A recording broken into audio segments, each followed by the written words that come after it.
నయని, పవని అలాగే ప్రిన్స్ యావర్ వీళ్ళు Telugu big boss season 7లో అయితే సందడి చేశారనమాట. సో టాప్ 5లో నిలిచి యావర్ మంచి పర్ఫార్మెన్స్తో చాలామంది ఫ్యాన్స్ని సంపాదించుకున్నాడు. అలాగే 1 వీక్ పర్ఫార్మెన్స్తో మంచి మార్కులే కొట్టేసింది నయని, పవని అనే చెప్పచ్చు. సో మరి వీళ్ళు ఓటీటీ సీజన్ 2లో త్వరలోనే రాబోతున్నారని న్యూస్ అయితే చక్కర్లు కొడుతుంది. సో 1 మంత్లో అయితే కన్ఫర్మేషన్ వచ్చేస్తుంది అనమాట. సో అయితే లేటెస్ట్గా కుర్చీని మడతపెట్టి అంటూ గుంటూరు కారం మూవీలో మహేష్ బాబు ట్రెండింగ్ సాంగ్కి సూపర్గా అయితే వీళ్ళిద్దరు డాన్స్ వేశారనమాట.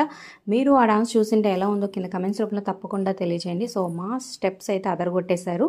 సో ఫొటోస్ అయితే బ్యూటిఫుల్గా ఉన్నాయి. వీడియో చివరి వరకు చూడండి. మరి వీళ్ళ పర్ఫార్మెన్స్ ఎలా ఉంది, ఓటీటీ సీజన్ వీళ్ళు వస్తే మీ అభిప్రాయాల కింద కమెంట్ చేయండి తప్పకుండా. అలాగే అప్డేట్స్ కోసం సబ్స్క్రైబ్ చేసుకొని పక్కనే ఉన్న బెల్ ఐకాన్ ప్రెస్ చేసి ఆల్ అనే నోటిఫికేషన్స్పై క్లిక్ చేయండి. అలాగే ఒక లైక్ చేసి మా ఛానల్ ఎంకరేజ్ చేయడం మర్చిపోదు. మీ ఫ్రెండ్స్కి షేర్ చేయండి. అలాగే డిస్క్రిప్షన్లో లింక్ ఉంటుంది. ఆన్లైన్ షాపింగ్ ఆఫర్స్ కోసం ఒకసారి చెక్ చేయండి. అలాగే టెలిగ్రామ్ గ్రూప్లో జాయిన్ అయితే ఎప్పటికప్పుడు డిస్కౌంట్ ఆఫర్స్తో ఉన్న అప్డేట్స్ వస్తూ ఉంటాయి. ఖచ్చితంగా ఒకసారి జాయిన్ అయ్యి చూడండి.